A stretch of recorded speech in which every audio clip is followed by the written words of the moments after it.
Rusty Griswold, son of Clark Griswold, the apple has not fallen far from the tree. He is a very earnest and enthusiastic dad, and he lives in Chicago with his wife, Debbie, and their 2 kids, Kevin and James. And the family's in a little bit of a rut and could use some good bonding time.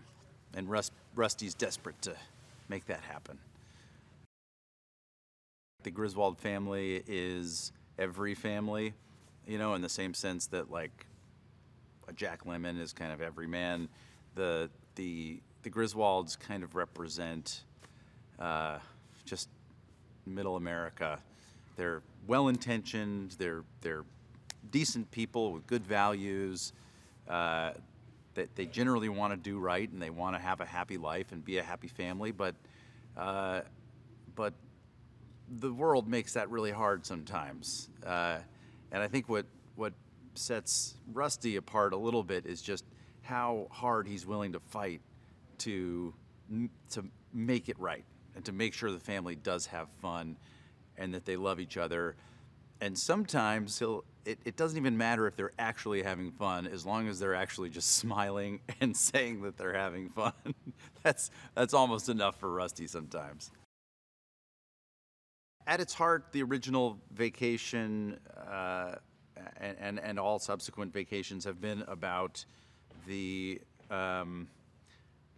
family's best effort to have a good time and to be a loving family. That's very much what this movie is too. All the details are different. All the jokes are different. There are a couple of nods to some jokes in the original, but the A to B is the same, and it's the route that we take that makes this movie unique. What's kind of fun about this version of Rusty Griswold is that this is adult Rusty Griswold, so this character really has never existed before. All of the original Vacation movies, Rusty was roughly a teenager, and so there needed to be some consistency there. I looked at this character as a fully formed human being that's past his teenage years, and I really didn't feel any need or pressure to deliver on similarities to those earlier iterations of Rusty. I think realistically, adults are different than our teenage versions of ourselves, and so I felt excited because I had kind of a clean slate going in. Of course, he's a Griswold, so you have to kind of pull from Griswold DNA, but he's his own person. I think audiences identify with a family that's striving for happiness and striving for love and connectivity with each other, because it's just so damn hard. Families are a mess, you know. Families there's no such thing as a functional family. They're all crazy. So when we see one on a movie screen, we want them to do it. We want them to get it right. And the Griswolds want to get it right. They just can't. When you see the Griswolds fail time and time again, you get a nice little feeling of superiority. At least I'm not that bad. At least my family's not that crazy.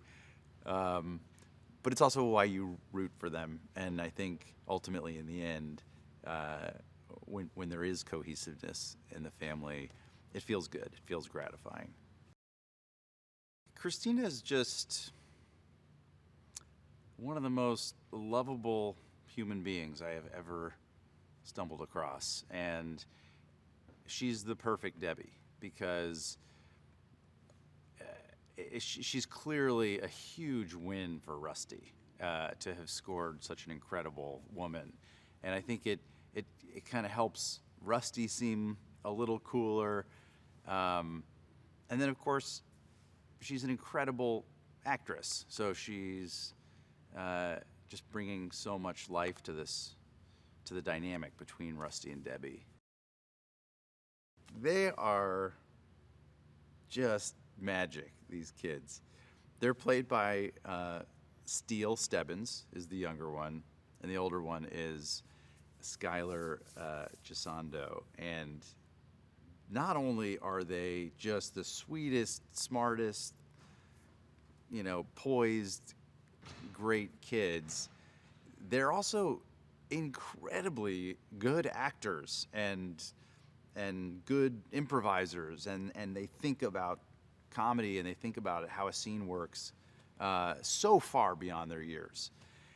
And it's been so fun to work with Christina as my wife and Skylar and Steele as our kids, because they're such good people. It feels very quickly we kind of had this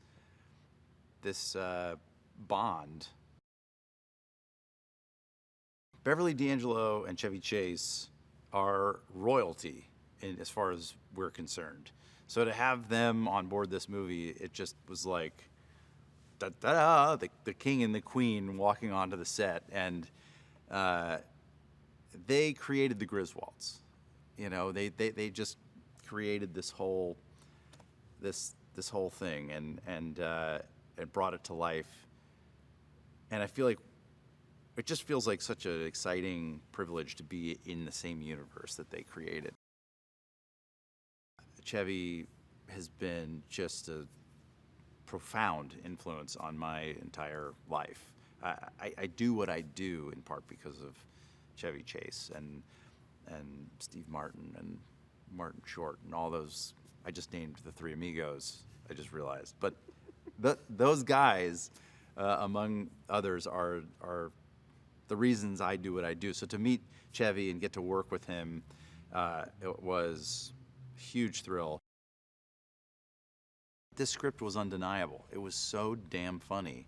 And John and Jonathan just wrote this thing in the perfect tone. It felt contemporary, it felt totally fresh and original, but also very much in keeping with the original, the values, both comedic and kind of heartwarming values of the original movie. And when you get a script like that, whether you're a studio executive or an actor like me or a crew member, like, you jump on it, that this is something you want to do.